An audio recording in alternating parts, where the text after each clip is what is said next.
2018. What a year to be alive on the internet, with timeless pieces releasing like Red Dead Redemption 2, Spider-Man's Into the Spider-Verse, and I don't think we talked about that one. And little me during that time had just discovered Roblox, watching YouTubers play through the most popular games at the time, like Jailbreak, Murder Mystery, and the topic of this video, camping. Truly one of the best Roblox series ever made. It's crazy to think that a lot of the newer players don't even know what camping is, with it being such a staple of Roblox during that time period, not only changing but revolutionizing Roblox games. But main, Roblox games are so much more fun now, with games like Shut up! Are you honestly saying that Steel or Brain Rot is better than the camping series? By the way, this is my Los Loritos. I'm not trying to flex or anything, but to appreciate camping, you must know what kind of game it is first. Created by Samson XVI, which in Newman numerals is, wait, let me search this up. I remember learning this in like 4th grade. 16, yes, Samson 16 in September 2018. Roblox Camping on the outside seemed like a very chill, innocent co-op survival game to play with friends, with the description of the game saying, "Welcome to Camping, an incredible adventure-themed game designed to deliver the ultimate camping experience to you and your friends. In a group of 12, you will travel deep into the forest and survive in the wilderness.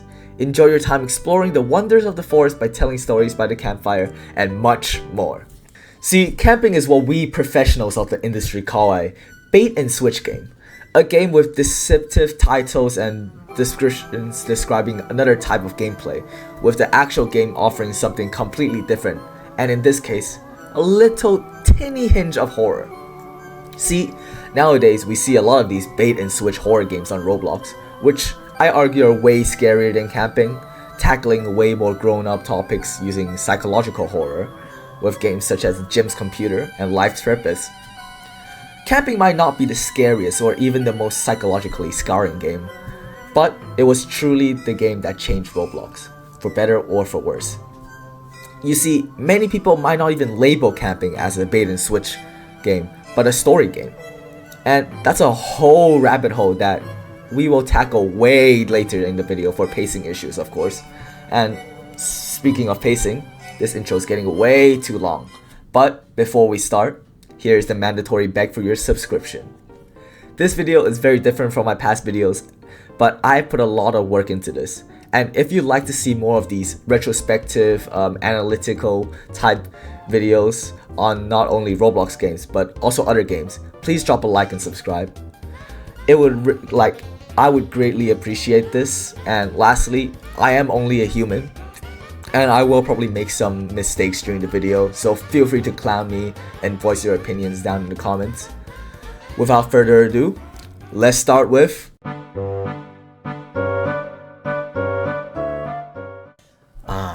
Camping 1, the game that started it all. Joining into the game, you're met with this cheery music and welcoming atmosphere that makes the game seem like a harmless roleplay trip. I mean, after all, we're simply going to have some fun camping adventure with our friends, right? Jumping onto these cars will teleport 12 of you unsuspecting players into Specky Woods, spawning everyone in a campsite with 2 tents and a campfire. You know, the usual camping stuff. The location of Specky Woods seems to be an enclosed forest, and the area is relatively tiny, so you decide you and your friends should spend the first day exploring the woods, finding various points of interest on the map with conveniently placed direction signs.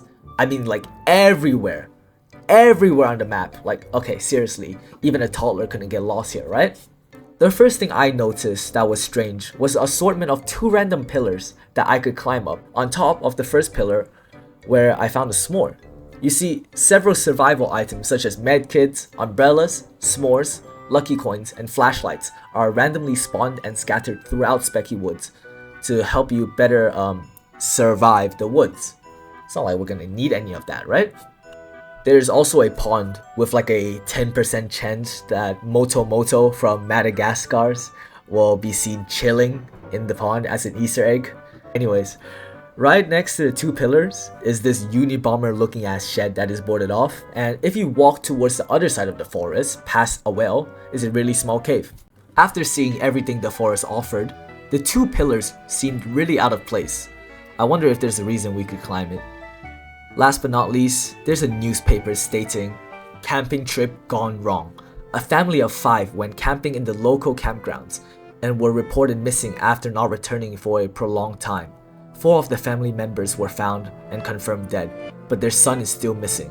The murdered Zach Nolan has been caught. His sentence is being decided." I mean, that's kinda ominous, isn't it? Hopefully nothing bad happens to us in the wood.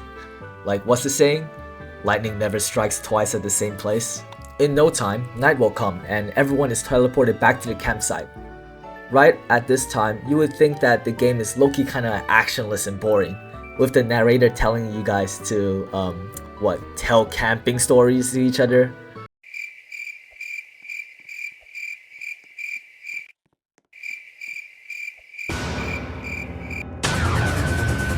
But suddenly, a black figure with a huge bloody grin rises from the campfires, and if you were too late or slow to run away, boom, you are dead. By the way, this game really does not play around with damages and deaths, with no natural way to regenerate or reviving. After everybody's calmed down a bit, and is rightfully confused and terrified at what they just saw, it starts raining really hard. So hard it actually damages you if you don't hide away. Shortly, the night will end and you will find out that the red tent has collapsed from the rain.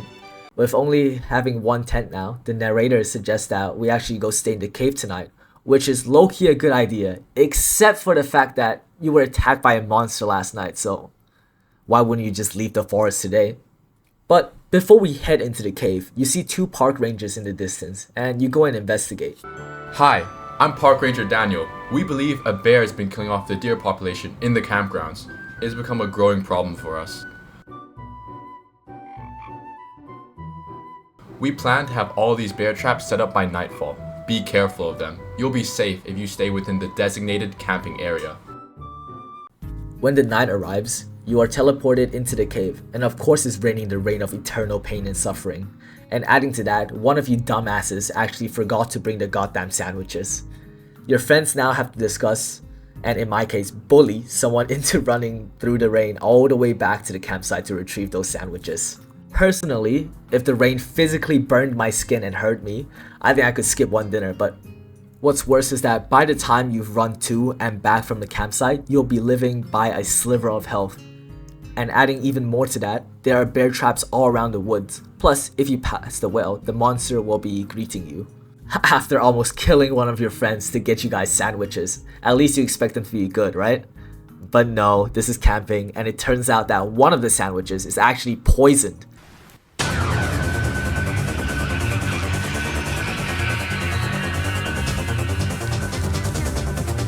Dealing a lot, and I mean a lot of damage to the person that was poisoned, which, by the way, is selected randomly, and of course, it was me both times through my playthroughs. I mean, why do you even need to ask? But the question still remains, why is one of the sandwiches even poisoned? Did a monster go out of his way to try and poison us? And why is he so mad at us anyways? At this point, you would probably think that the day couldn't get even worse, right? But the entrance of the cave suddenly collapses and you guys are now trapped, with the narrator suggesting that the rocks on the back of the cave seems loose. Like, I know it's a game, but we're legit pushing boulders the size of us. If we were that strong, why not just clear the entrance? Anyways, we are met with 2 choices of where to go, with one of them leading to spikes. So if you somehow survive the rain or the poisoning, well, going down the wrong path will damage you enough to kill you. And oh yeah, the monster's actually inside the cave with you, so the night just keeps getting better, I guess. Now, there are actually multiple ways where this part of the cave can go. It can either be a really easy obby section, a maze full of bears for some reason, and my personal favorite, Flood Escape.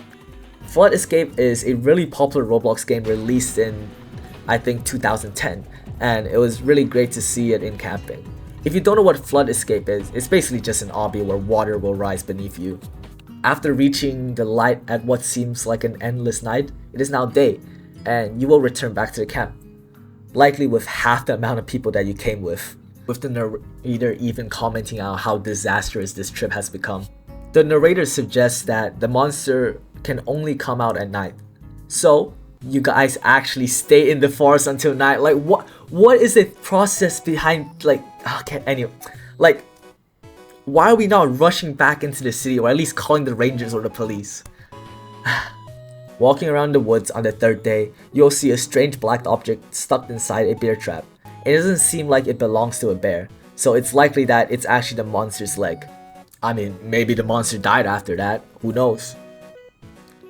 When you walk into the blue tent at night, you actually see I am still alive written in blood on the tent, so the monster is definitely still alive.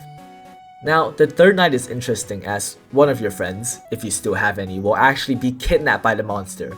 And yes, it was me, both times. I was kidnapped, and now you probably have to just pray that one of your friends tries to find you. And if you're in a lobby with randoms, I mean, you probably won't be found.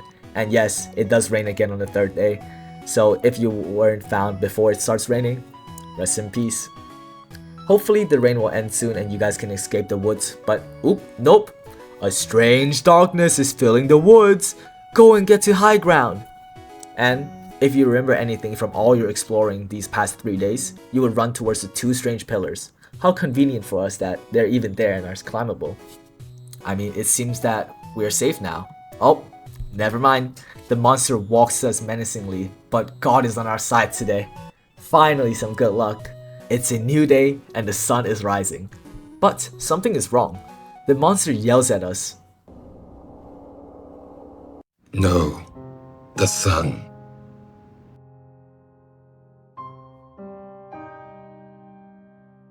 You deserve this. You attacked us, poisoned us, and kidnapped one of us. You don't understand. I was only trying to help. Ever since the incident occurred, I went insane and I couldn't let another murder take place in these woods. The person I killed the first night was out to get you. I didn't poison anyone.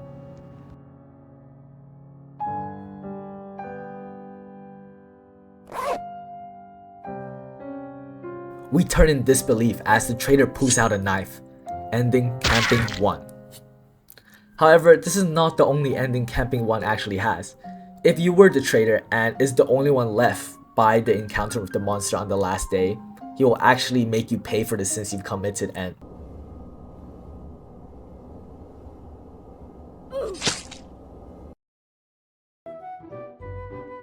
Camping 1 was truly the first to introduce this type of co-op survival storytelling, where a group of players has to work together to survive throughout the story. And at the end revealing a plot twist that the monster was actually looking out for us and trying to protect us from the traitor. The unpredictable devs, multiple endings, alongside the twist, gave Camping a type of replayability that no other games had on Roblox at that time, and it instantly became viral on YouTube. Many creators such as Flamingo, Dennis Daly, and Inquisitor Master playing Camping, spreading the format to millions of fans and creators alike. However, the story of Camping doesn't actually end here. This is only the start. There are still many mysteries that we have not gotten answers for. And what adds more fuel to the fire is the last secret ending. If you found a secret golden lucky coin and you drop it into the well on the map, you'll be faced with this cutscene instead.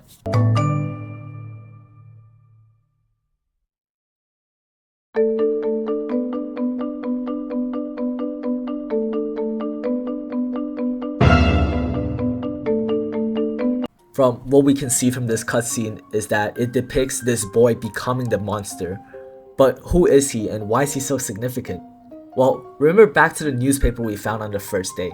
It's clearly implied that the missing boy has turned into this guardian of the forest that we've mistaken for a monster. But what is his end goal now that Zach Nolan is apparently being held for trial? Let's move on to the next entry of the Camping series, conveniently named... After only 6 months of Camping being one of the most popular games on Roblox, Samson released Camping 2. Like 6 months is not a lot of time to develop a game. Like he was working like prime Scott Cawthon. Hopping onto a boat, the 12 of you arrive at Terra Park, As soon as you join the game, you'll see a familiar face, Park Ranger Daniel. And he welcomes you to the campsite, suggesting himself giving everyone a tour of the woods to familiarize themselves with the forest. The first stop on the tour is the wooden cabin, a short distance away from the campsite where Daniel tells us that half of us will be staying here tonight, dividing the 12 of you into 2 groups. The next stop is the bathrooms, where the mirror actually works, which is actually really cool on Roblox, but apparently it's a little dirty. The mirror is kind of dirty.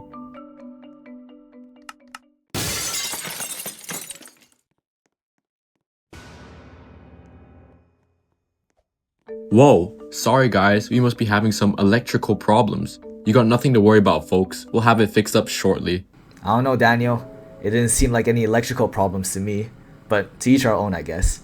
Daniel then gives us some time to get comfortable before the night comes, eventually splitting us into 2 sleeping groups, saying that he personally will be staying with the cabin group. If you are a part of the cabin group, you'll have a relatively relaxing time, but shortly after Daniel leaves for the bathroom, it's likely that you will see the campsite group running towards you in horror, with one of them screaming at us, "Hurry! Get inside the cabin! He's coming!" But who is he? Well, you see, if you happen to be a part of the campsite group, the night starts off relatively the same. However, suddenly, this masked individual with striped outfit will run out of nowhere and attack the campers, with the only place to run towards being the cabin.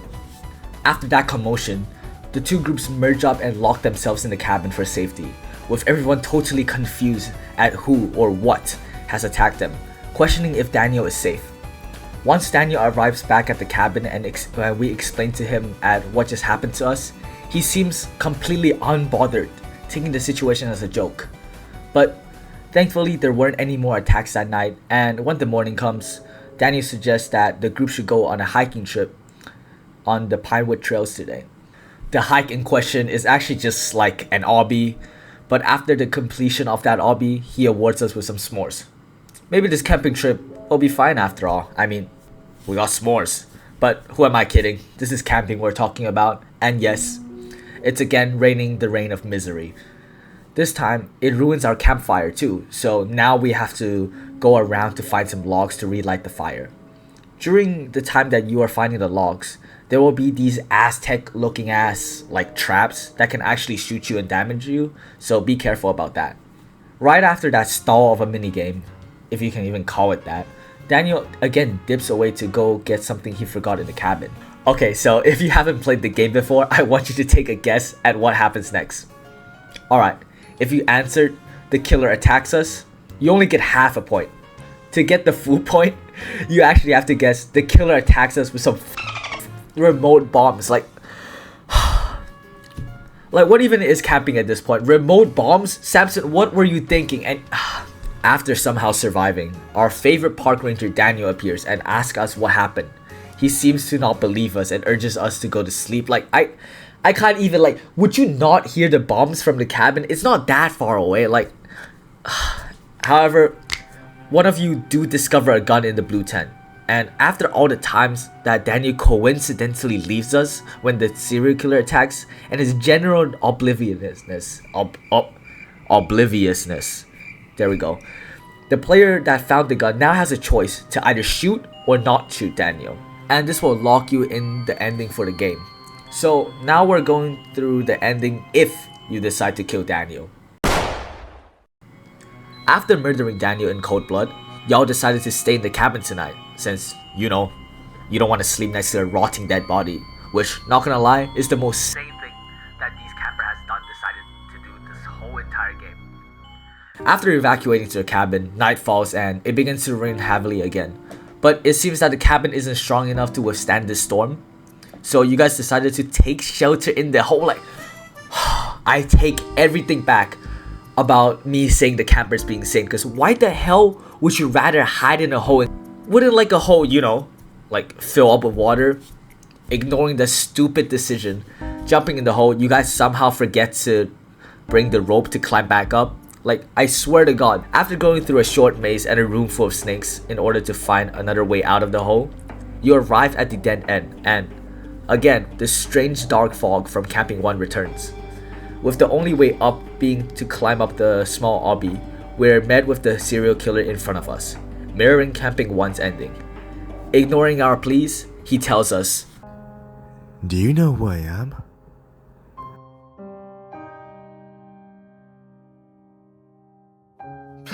Please don't kill us. I am Zach Nolan, and I can kill whoever I want.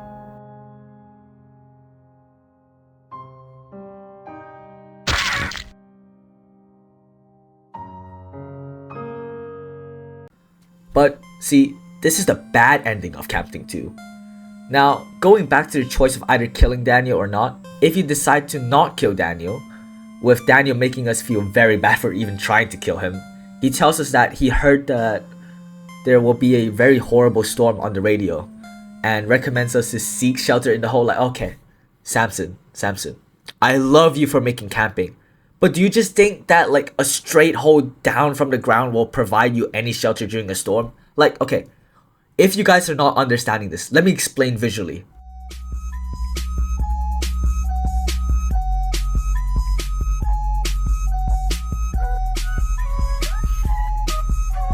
Anyways, the same events play out until the meeting with Zach Nolan. This time, Daniel is with us on the pillar and the cutscene changes. Do you know who I am?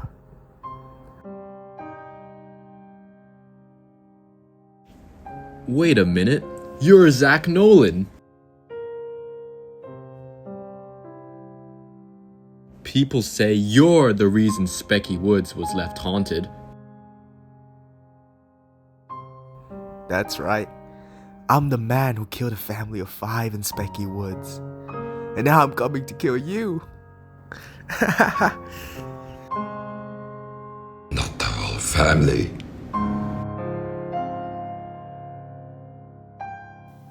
No! The sun!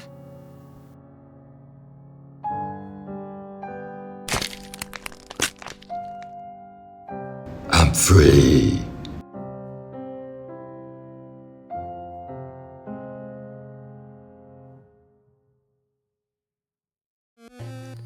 The son, finally avenging his family, is now freed from this form of a monster. May his soul rest in peace. Camping 2 in the gameplay department definitely improved on every aspect of Camping 1, but I can't let it go scot-free, so it also introduced a mechanic that will be really annoying in the future series. Anyways, let's start with the positives. I really like Terra Park. I liked it far better than Specky Woods, having way more interesting POIs and better interactions. Another aspect of Terra Park that I like is that it splits the player into 2 groups, giving us a more diverse experience, but we all know it's to artificially increase replayability and playtime.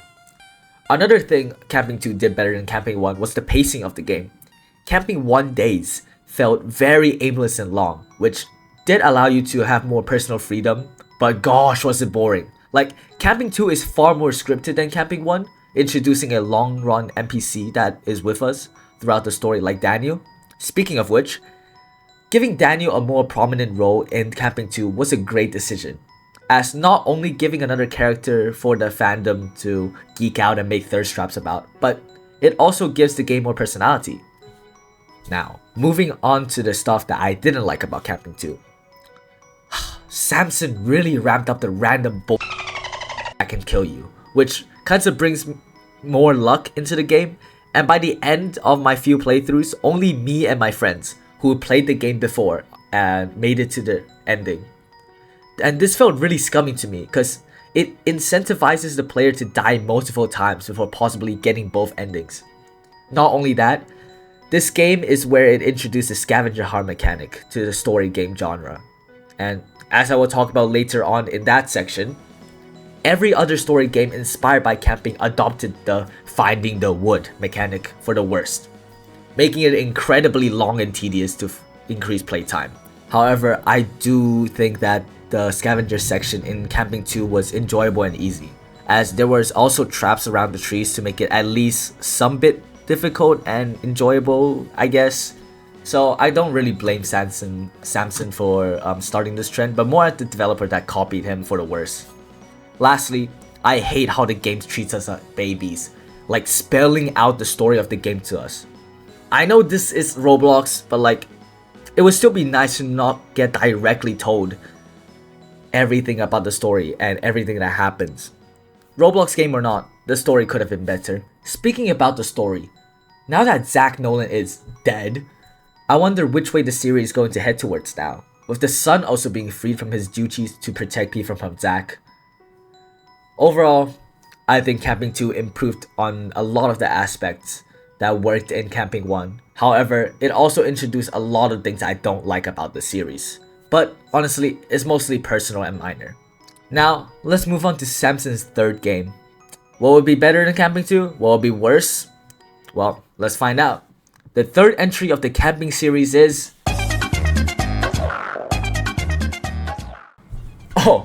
Oh, you thought it would be called Camping 3, huh? I mean, at least you don't have to suffer in the rain anymore.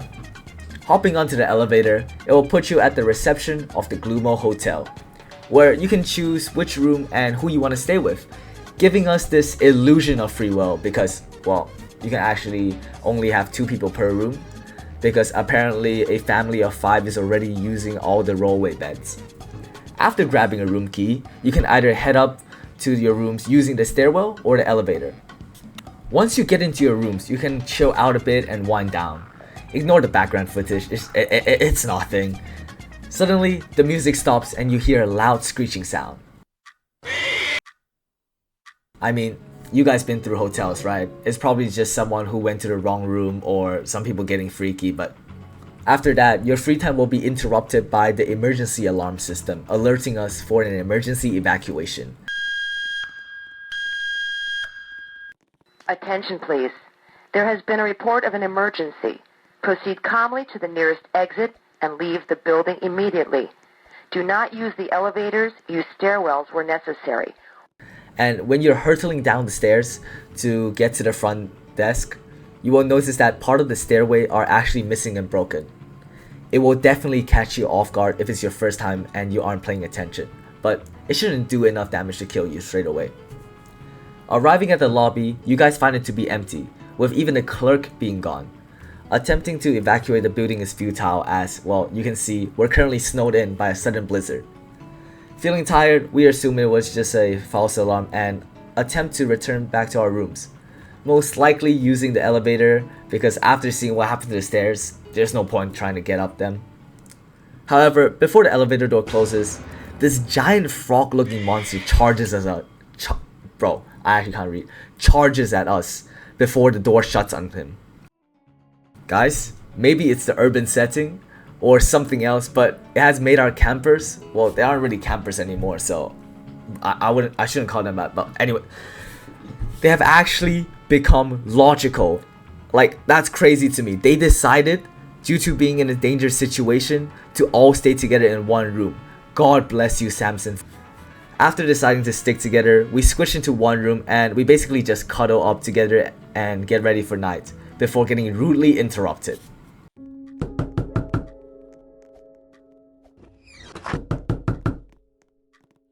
Hi there. We were just on our way down to the exit when we saw you guys returning to your room. The alarm seems to have stopped now. Do you have any idea what that was about?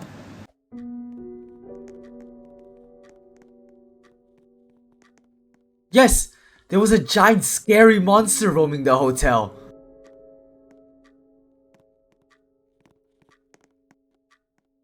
I'm not looking for sarcastic jokes right now. We're all tired and my family has an exhausting day of camping planned.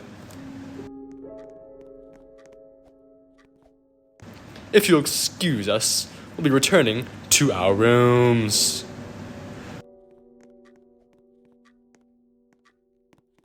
Bye.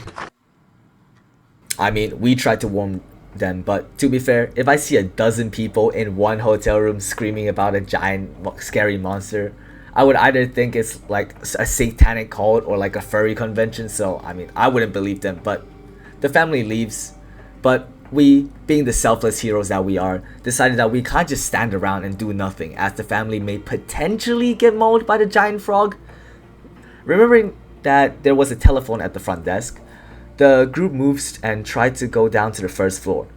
However, Once we're at the elevator, we are not transported to the floor we wanted to, stumbling onto some sort of a secret floor, I guess. After doing a really easy obby, and I mean, I would never fall on it. Ignore the background footage again. We open the door to room 245. The first thing we see is a dead body of a little girl lying there, commenting on how the situation has escalated. Before the monster can get to us though, we escape through a ladder and finally gets us to the lobby. We make yet another rational decision and actually call the cops, which great, honestly, like, it's nice seeing us actually having a brain.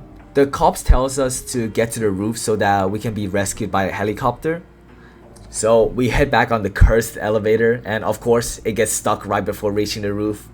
In desperation, we climb up the elevator shaft and go through this very claustrophobic obby, which in this section my camera was just going crazy, and I found the best way to do this was honestly just going first person. And whilst we're trying to climb this obby, the black fog returns again and it rises under us. After all that, we can finally get to the roof floor, but we find out that the fire exit to the roof is actually closed, with the only other way to get to the roof being to crawl through the vents. Now, the vents are filled with annoying rats, but you can actually go in third person and peek so you don't run into them and take damage. Finally, escaping onto the roof, the monster suddenly appears out of nowhere and attacks us. Well, more like starting a boss fight. Limbo is the camping series' first boss fight, with him only having about 4 easy movesets that he cycles in between. The first one being an attack where he spins around aiming a small orb at you, which is really easy to dodge, and the second move being a huge AoE attack where he charges at a player that is randomly selected and decides to explode. The third move where he spins around in a circle spitting flames. I mean, this is probably the attack that will get you hit, because if you happen to be at the wrong spot at the wrong time, it's kind of impossible to dodge, so you should just position yourself behind him at all times. The last attack is where he spits AoE attacks scattered all around the roof, having to avoid them. And by the way, if you get hit by any of these moves, it will give you a damage over time effect, so it will take off more health than you actually think it would. Repeating this cycle of attacks a couple times, we realize that we will not survive if we keep this up longer, so we decide to run away back down the roof, which, props to us, is probably the smartest and best option that we could do. Now, we actually have 2 options for a place to escape to from the stairs. You can either choose to go back to your room for some reason, and in that case, this cutscene will play.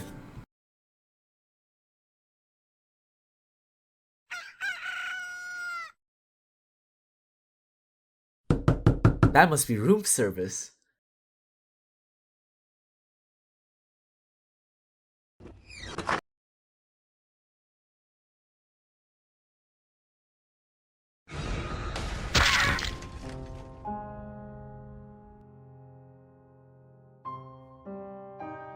I mean, honestly, who thought going back to your rooms after being attacked by a monster was a good idea? Well, the second better option opts us running down to the lobby where we hear police sirens and see 2 police officers telling us that we are safe. Don't worry, you're safe with us now.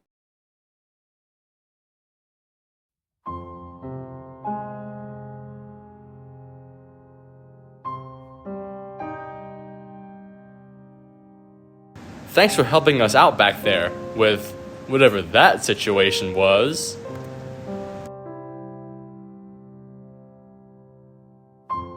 No problem. We're glad you're all safe from the blizzard now.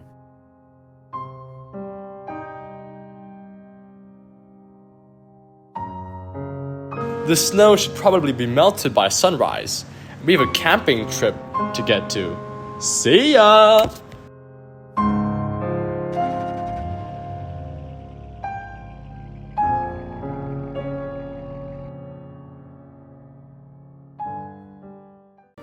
I mean, after that cutscene, if you haven't realized by now, the hotel is actually a prequel to Camping 1, with the family of 5 we meet being the ones that were found missing and dead in Specky Woods.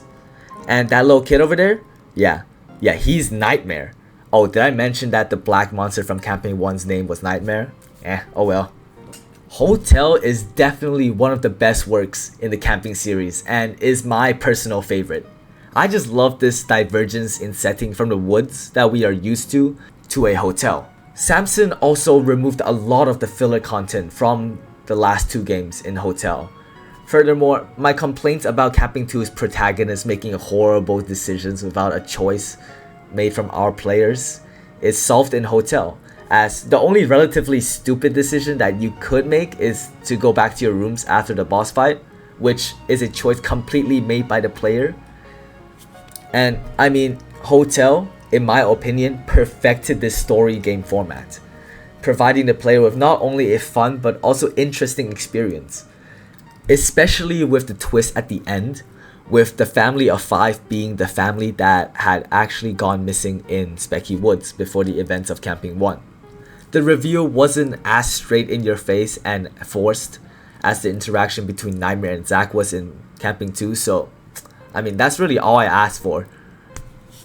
The boss fight was decently incorporated to the format, as it does not overstay its welcome by extending too long into the movesets, and the moveset itself was actually really easy and simple enough to actually first try. Most of my problems with Camping 2 seems to be solved or fixed by Hotel, but I do have to say the environment seemed very bland to me. The constant reusing of the elevator as a plot device kind of bored me by the third time we used it, and the monster design felt a little to be left desired. I mean, I'm not saying the monster's model is bad, because it fits into the vibes of camping very well. However, it did not feel like a constant presence like Nightmare and Zack.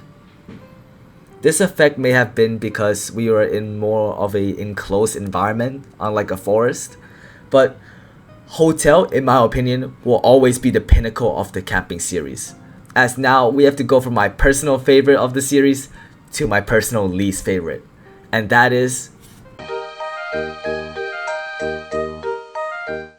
Okay, maybe I'm too harsh on this game, but I don't know. It just doesn't satisfy any of my story game criteria that the last few games have definitely met. After sitting on the dining table, which is actually quite neat, you are transported into your house alongside everyone else being split into other houses in the neighborhood. On the TV inside of these houses are actually a lot of YouTuber references, giving nods to Flamingo and Dennis Daly, but more importantly, there's a chance that you can see a news report of a recent accident, with the title reading, "Local resident Emma Logan hit by car." Okay, like, be honest with me, does this not look like a YouTube title? The guy who hit her even has like this YouTuber soy jack face on, like wait, doesn't that guy look kind of familiar? A few minutes later, your doorbell rings and you check your mailbox, revealing a note that reads, I'd like to offer you an invitation to a dinner I'm hosting. I'm hosting this dinner due to the recent events, and I'll be joyed to have you come. The event will be hosted at my mansion at 8 p.m. I hope to see you there. Sincerely, Jack Logan. The road to Logan's mansion is low-key dangerous as fuck, cause tell me why there's steel beams on the road, like just going up and down, up and down. No wonder somebody crashed their car here. You can even see the memorial of the young girl that was recently killed in the road accident. Assuming that you didn't die on the road, you will cross the bridge and I don't know how my car is doing that, ignore that. So we decide to enter Logan's mansion. Entering the dining room, you can see him just there sitting. Thank you all for coming. I wish you could all be here under better circumstances.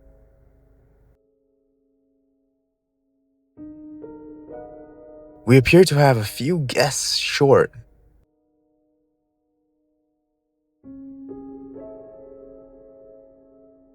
I'm surprised them, of all people, didn't show up.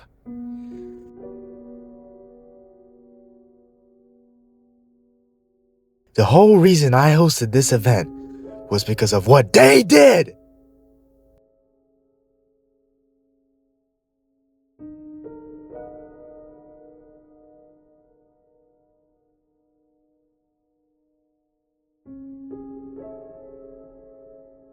I need to go check on dinner.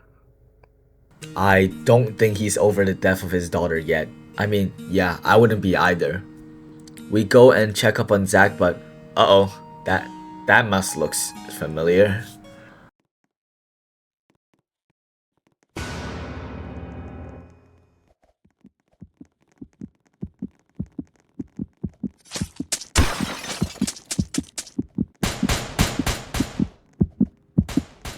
Well, it seems like the whole event was a ploy to kill the family that crashed the car, and with them not being here, he needs someone to take his anger out on, and that is us.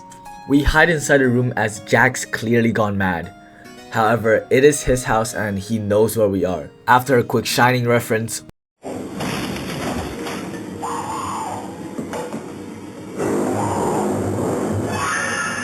Here's Johnny! we run into the closet, which actually has a secret room. I mean, it feels like we're going through Narnia. Inside the secret room, there is an empty casket, and wait, is that the monster from Hotel? So it was an animatronic this whole time? Okay, wait, let me get this straight. So you are telling me that Jack made an animatronic fursuit after the death of his daughter. I mean, doesn't that sound like a certain purple guy? After trying to hide in the room, we actually find out that, yeah, the casket is actually not empty. You're not supposed to be here! Get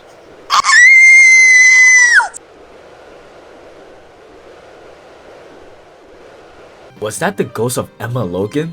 Moving on from that, because we actually have a more urgent matter to attend to, as the floor beneath us is literally like opening up, dooming us to fall into what seems like a basement or a dungeon. Like, geez, how rich is this dude? Like, how do you just like have all the money to do that? The dungeon is actually the mandatory obby section of Mansion, and I mean, there's not really much to talk about. It's just a normal obby. Climbing up the ladder at the end of the dungeon leads us to another room in the mansion.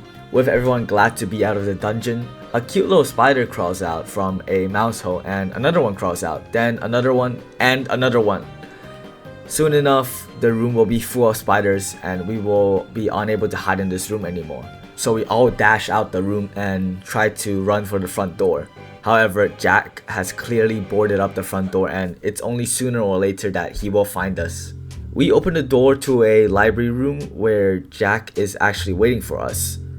Why wouldn't he just have waited at the room at the end of the dungeon? It just makes no sense to me. I mean, if he made the house and the dungeon, wouldn't he have like at least known where the players would have gotten out of the dungeon? There's only one way in and one way out. Like, the more you look into Mansion, the more plot holes you'll see, and it's just really annoying. Back to the library room, Jack will try and hunt us down with a knife and gun as we try to find another way out of the mansion. The bookshelves will constantly shift around until it reveals a vent where it leads to the outside of the mansion.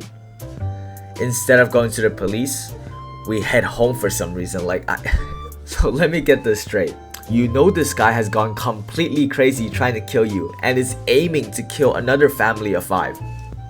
You would rather go home to your house and like lay in your own bed? And by the way, he knows where you live because he sent you that letter of invitation.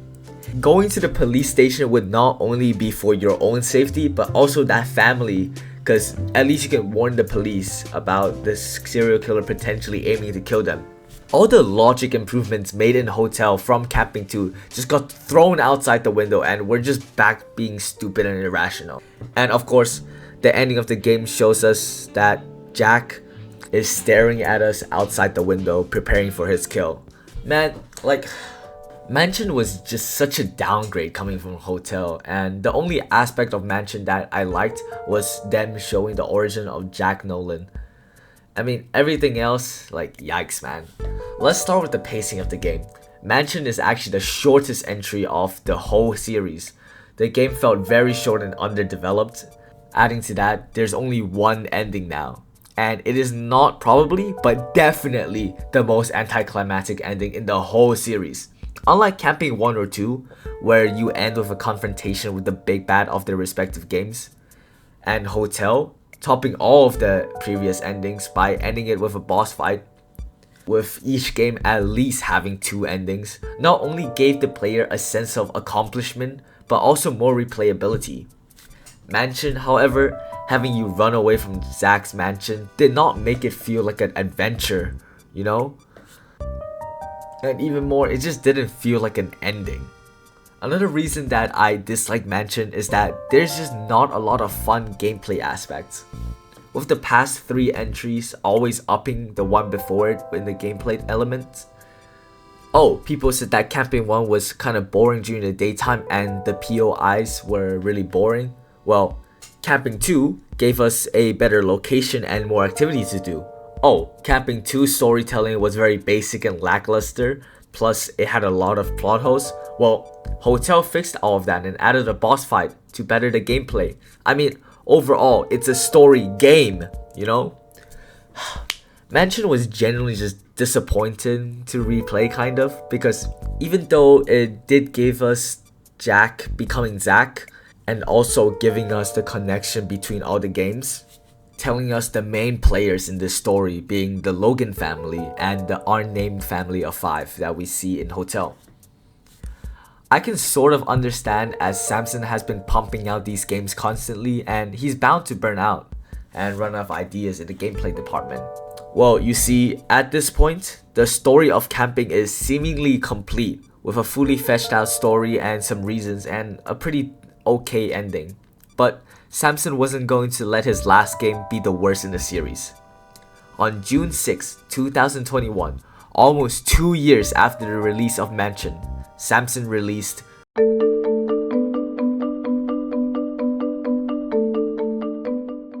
the final game in this penthology. By the way, that is a real word, I just searched it up. With Samson saying that Camping 3 will be the final installment of the Camping series, does it round up the series in a satisfying way? Well, for the last time in this video, let's jump into it. Getting onto a helicopter this time, we arrive at Weka Peak.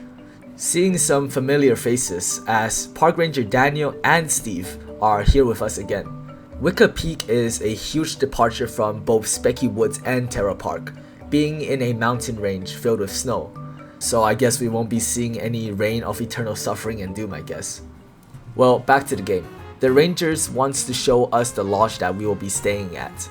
By the way, do you see the left side of the house, that like room over there? Yeah, we can't enter it. Like there's some skinamarink bullshit going on because there's not even a door or anything leading to it. After showing us where we will be staying at, Daniel thinks that it will be a good idea to familiarize ourselves with Weka Peak. We follow Daniel as he shows us the important POIs on this map. Our first stop being the mines, with Daniel telling us that it is no longer in use as it was abandoned about 20 years ago due to some safety violations that it violates. So I think we should stay clear of this place, but knowing us, we probably won't. Daniel then leads us to the other side of the park with a more open area. There is a frozen lake and a campfire set up here. So I guess it is still camping, because it seems more like lodging with us staying at the lodge cabin. Speaking of the lodge, we return at nighttime and it turns out that I guess there is no electricity because the lodge is completely dark inside, with the only thing lighting up the room being the fireplace. Now, out of nowhere, you hear someone crying.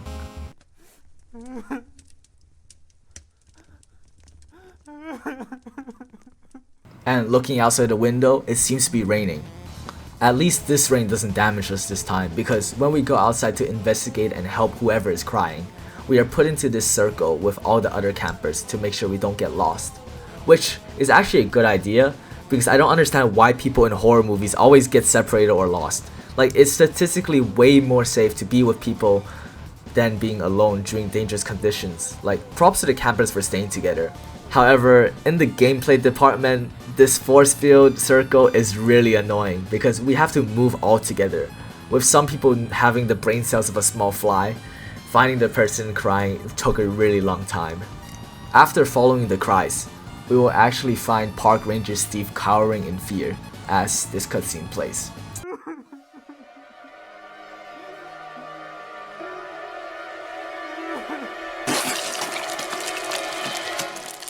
Okay, like what the f is that thing?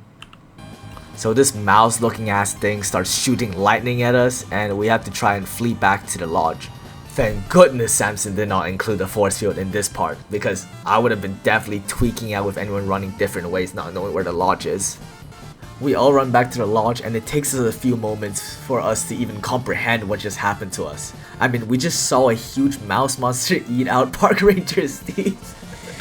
I mean, killing Park Ranger Steve and then shooting goddamn at us like Zeus. I have never vaped in my life, I swear. Nah. Hey, may Zeus himself strike me down if I'm lying.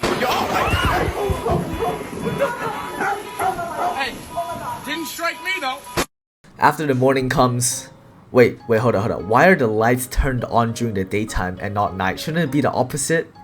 Anyways, we decide that we can't stay in the lodge tonight, especially after the mouse monster seeing that we are in here. However, before we can actually do anything, after being in the freezing cold rain, one of us is actually sick. The sick player is now emitting a sticky green aura and will sneeze occasionally, and if you happen to be in the red area around them as they sneeze, you will also get infected and become sick. Whilst being sick, every time you sneeze, your health will be slightly damaged, so we must find a way to cure you. After a few minutes of dodging each other in the lodge, someone finally said that if we stay in the lodge the whole time, we will all get sick. So, we decide to warm up the people who are sick by gathering some firewood and starting up a fire. When we do walk out of the lodge, we will see a message left for us by the mouse on the fence of the lodge, saying, "See you soon." I mean, not ominous at all. Now, back to the task at hand.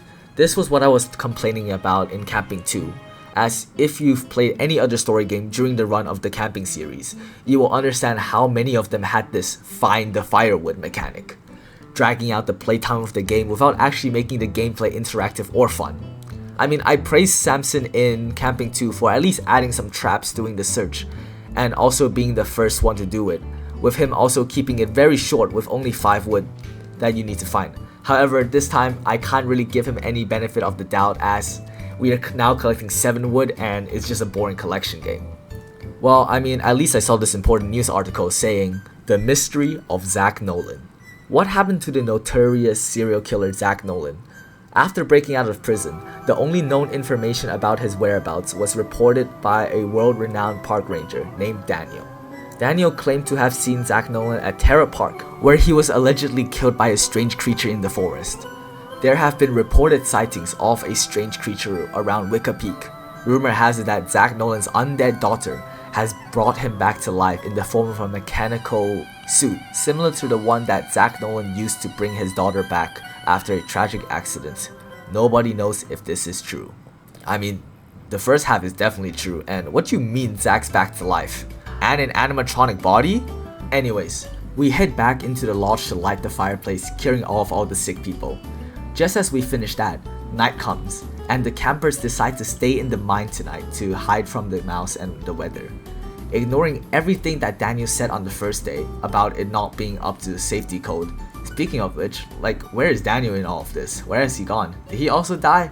I mean, I hope not, but after heading into the mine, the entrance that we came in from gets caved in by some avalanche. I mean, who would have guessed this would happen? But I guess it's a nice callback to Camping 1 with us being caved in inside the cave. After being caved in, we start to get hungry. However, without anything to eat, we instantly fold under no pressure and resort to cannibalism. Okay. Okay, I'm gonna let this one slip because it is like really funny that we just resorted to cannibalism after like 2 minutes. We vote on who we would like to eat, and yeah, we do exactly what we said we were gonna do. Splitting the body into parts amongst ourselves, we enjoyed quite a morbid meal. However, just as we finish eating our friend, the avalanche will start filling up the mines starting from the entrance, forcing us to travel deeper into the mines. And after a short mandatory obby section, we enter into a deeper part of the cave, and that's where we find, wait, Daniel? How'd you get in here? We get out of the mines from the back exit, and he explains to us that 2 nights ago, he heard crying in the woods just like us and went investigating. However, he arrived after us, finding Steve's dead body. And after that, he was also approached by the mouse creature, so he tried to escape, and the only place that he could go to was the mines through the secret trapdoor tunnel, which, you know, would have been really nice to know that existed, by the way, Daniel. He also asked us where our missing camper friend is, as yeah, we don't need to tell him that. Back to the story. We decide to go back to the lodge, and when night falls, at first it seems to be safe, but the mouse breaks into the lodge from the window, forcing us to escape through the front door. Running out from the front door, we are blocked from escaping by Limbo? Uh-oh, does that actually mean the mouse is who I think he is? Hello, Father.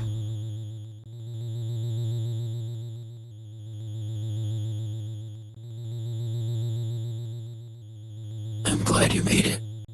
Would you mind helping me with this? Okay, before I talk about the boss fight, I was just kind of joking with the purple gun comparisons. But like, is that... It's Springtrap, is it? Am I the only one thinking of this? Starting the dual boss fight, it starts with two monsters taking turns attacking us, with Limbo having the same moveset she had in Hotel. The mouse, however, will use his turn to either shoot lightning at us or make lightning strips on the ground that moves to hit us.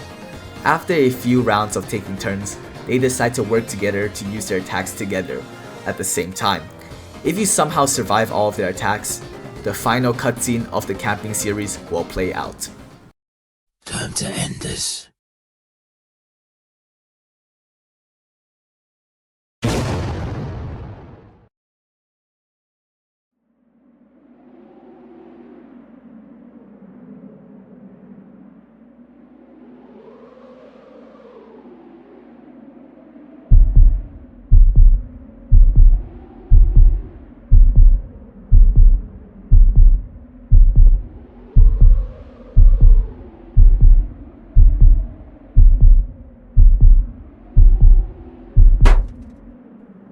Out of the way. You're ruined enough already.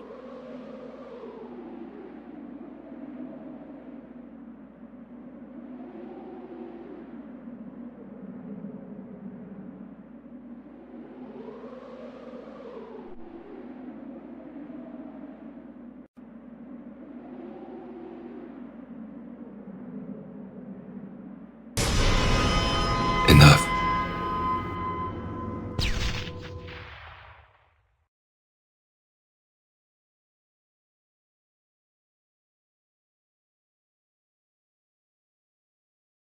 It's time to put an end to this.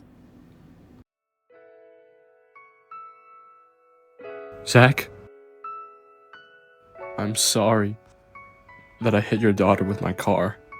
I know how it feels to lose someone you love. I forgive you. Help! The cart's rolling away!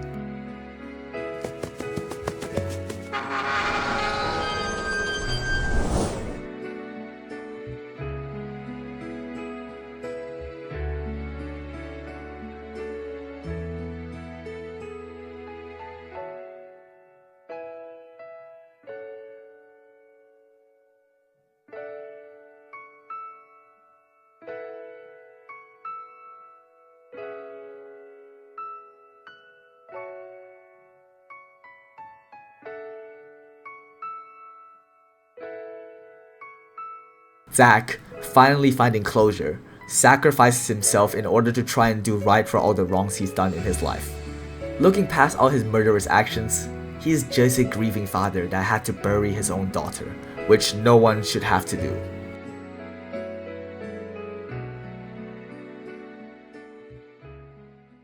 Camping 3.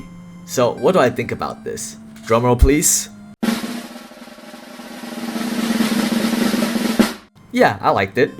The Camping series has came a long way since Camping 1 with a fully fleshed out story, and Camping 3 was just a kind of neat way to round up the Camping penthology.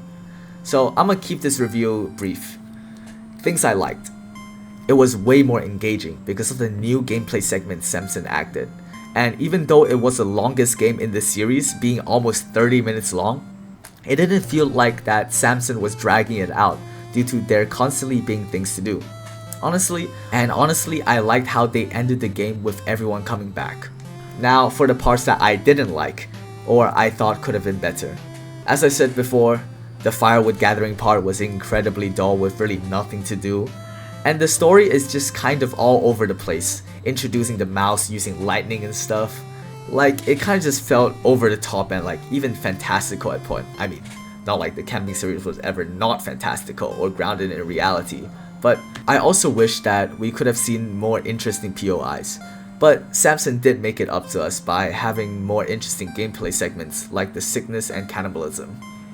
Overall, I really enjoyed Camping 3.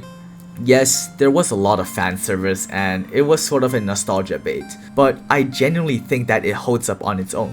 Plus, it was miles better than what Mansion was. So at least Samson didn't end the series in a slump. Now, some of you might be a little confused with the story of Camping and the order in which the games take place in. So, I'm gonna take a quick moment to establish the timeline of the games. Well, the first game chronologically would be Mansion. Jack Nolan's daughter, Emma Logan, was killed in a car accident involving the father of a family that's still not named, by the way. We're just gonna call them the family of 5 or the family. Jack, grieving the death of his daughter, blames the father of that family for the death and creates a twisted plan to seek revenge. He starts by creating an animatronic to house the ghost of his dead daughter, which he somehow got a hold of. However, we can know for sure that Zack do keep both the animatronic and the ghost of Emma in a secret room locked inside a cabinet.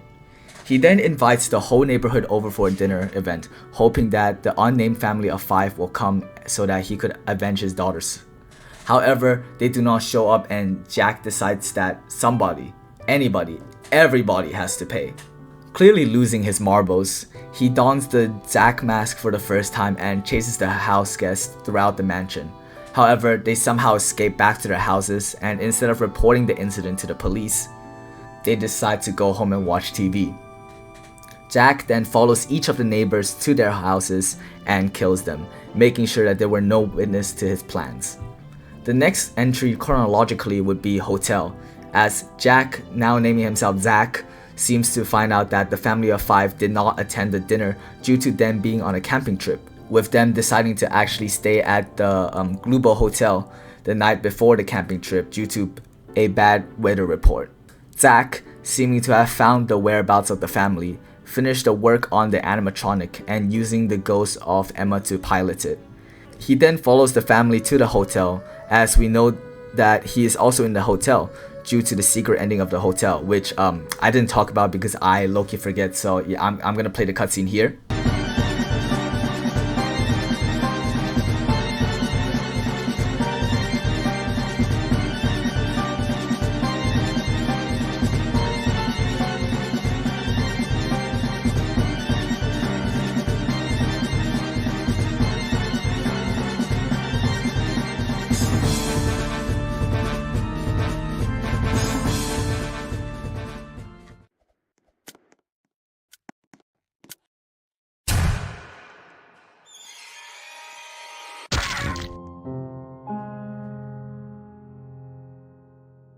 After the attack on the hotel by Emma's animatronic body, called Limbo, the family is safe due to the interruptions caused by the players, and therefore continuing their plan of going to camping at Specky Woods the day after. By the way, I do think we play as different protagonists throughout the series, even though that there are reoccurring characters throughout the story, such as Park Ranger Daniel, but they've never seemed to acknowledge us meeting each other again. And it could be simply explained by the fact that Daniel is actually a famous renowned park ranger, as the newspaper in Camping 3 states. However, there's an exception to that, as I do think we play as the same protagonists in Camping 2 and 3, but I will explain that later. Moving on, between the hotel and Camping 1, it seems that Zack has successfully tracked down the family and murdered them in cold blood, with the son of the family seemingly surviving, but being cursed to become a monster in order to survive. Zack, however, due to the murders of the family, is imprisoned and locked away. The events of Camping 1 then plays out as the son tries to save the campers from a traitor. The traitor tries to kill his friends by using rat poison and other various ways. However, the son is actually unsuccessful and also loses a leg during the attempt to save them. Before the events of Camping 2, it could be hinted that Zack actually escaped from prison, as we can see him wearing his prison uniform throughout Camping 2. It is likely that he is in Terra Park in search of the missing son, as he knows that he left him alive before not securing the kill. It could also be interpreted that he terrorizes the player throughout the events of Camping 2 in order to lure the son out, knowing that the son will protect them. Now, the events of Camping 2 plays out and Zack chases the campers into a cave. Before Zack can kill the campers, the son appears from nowhere, avenging his family and putting the mass murderer down by tearing his head off. This action frees the son's soul from his monstrous form and he is set free. However, the ghost of Emma is still residing inside the limbo suit, and it's likely that he finds her father's remains and somehow puts him back together, making sure that they finish the job that they started. Personally, I do think the protagonists of Camping 2 and 3 are the same people, as it would explain why Zach would try and track them down, making sure he finishes his job, with the only other answer being that he has something against Daniel. But I don't really think that is the case, as prior to Camping 2, it seems that Zach and Daniel have never crossed paths before. Some other interpretations is that Daniel might have been the one to report the murders in Specky Woods. However, that's a little far stretch for me personally, so I am going to leave this one to interpretations. Tell me in the comments which of these do you actually think is true or is the canon. Moving on, the events of Camping 3 plays out, with Emma and Zach both donning their animatronic suits in an attempt to kill the campers again, before they can finish the job by rolling us down a cliff in a minecart. The ghost of the family stops them from committing even more murders, pushing the minecart backwards. With each side pushing the minecart, it seemed futile. However, the sun appears and uses a powerful blast to stop the violence once and for all. But you ask, I thought he was set free. Well, I think it's most likely that after Zach's revival, he is also brought back in order to not only protect the campers, but also to stop Zach's aimless revenge plan. The ending of Camping is actually a very bittersweet one, as after the father and Zach finally get a chance to talk, with the father sincerely apologizing to Zach, and empathizing with him as he truly did not mean to crash into Emma, of course. Zach finally lets go of his grudge and forgives them. However, the minecart continues to roll towards the cliff, and Zach, trying to do one last good deed, decides to sacrifice himself in order to stop the cart from rolling off. Even though his legacy is forever tarnished, he did end it by doing a good deed. With everyone finally being able to move on, both the family, including the son and Emma, can finally rest in peace, freeing their spirits once and for all. The story of Camping is one full of people trying to have their revenges, both Zach and the son seeking to avenge their loved ones, but in turn hurting not only more people in the way, but also themselves, with both failing to realize their stubbornness until the end, where they've realized the beauty of forgiveness. If you can take one thing away from this video, is that to forgive is to set a prisoner free, and discovering that you were the prisoner all along. Holding yourself to past events will keep you from finding closure and moving on. Don't be like Zach or the son. Don't realize before it's too late. And that's the end of Camping. Samson would go on to make other games similar to Camping or completely different, but what can top Camping? It was such a phenomenon, and it came out at the perfect time for Roblox. Even though the story of Camping has ended, its legacy lives on. Finally, we can talk about the legacy of Camping on Roblox games. I mean, I want you to put yourself in the shoes of a Roblox player in 2018. With most popular Roblox game being minigame based or simulators, and most of them not having an overarching narrative. When Camping dropped, it basically changed the horror scene of Roblox. Although there already being great Roblox horror games such as It Lurks, which I actually don't know if it still holds up today. Maybe I'll make my next video on that. 100 likes and I will make an It Lurks retrospective video next. Camping is sort of like how FNAF started mascot horror. Camping started the story game genre on Roblox. And just like mascot horror, there's peak and there's slop. Story games started popping up all over Roblox after the release of Camping. Some games also grew really popular, such as Break-In, Field Trip Z, and Daycare. They were all greatly influenced and directly inspired by Camping. A lot of developers raced to add their own spins, which with every Scott Cawthon, there's a Yandere death, and with every Camping, there's a Isabella story, which I'm not gonna lie, I kind of remember enjoying it, but I don't know, I replayed it and it was just kind of, you know. The Roblox scene during the late 2010s were filled with Roblox story games and Camping rip-offs. It was truly like the first wave of mass copycats on Roblox that we see. I know there are hundreds of the exact same game released with a little title squeak nowadays, like grow a popular internet topic or still a blah blah blah. But the impact of Camping doesn't just stop there. Roblox horror games have never been truly the same after Camping, and its impact can still be seen now, even after 5 years. Remember those games a few months back called like the Graveyard Experience or like the Gas Station Experience? Yeah, those horrible Roblox games that basically just pulled all the negative aspects of camping and made it into a full game. They were all clearly inspired by camping, and most of them were just copy and pasted versions of each other. Anyways, back to camping. I mean, what else is there to talk about camping anymore? I mean, I feel like I spoke about everything. Ultimately, Roblox Camping is a series that defined an era of Roblox. It redefined the types of games that could succeed on Roblox, proving that storytelling could be just as engaging as minigames, role-playing, or simulators. Camping itself is not like the Mona Lisa or the Starry Night, but I think its simplicity and minimalistic design of the game captured the hearts of millions of Roblox players, and most likely you.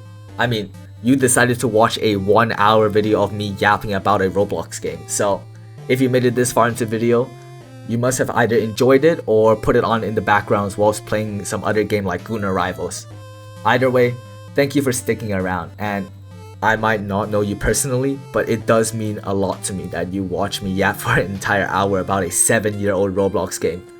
I really hope you enjoyed this video, and I hope you can give me some feedback, because this is my first attempt at a longer video format. And I would also like to thank all my friends who supported me and helped me on this silly little project of mine, lending me their voices for these silly Bloxy characters. So thank you guys a lot too. I mean, I don't really know how to end this video, so let's try something 2018-ish.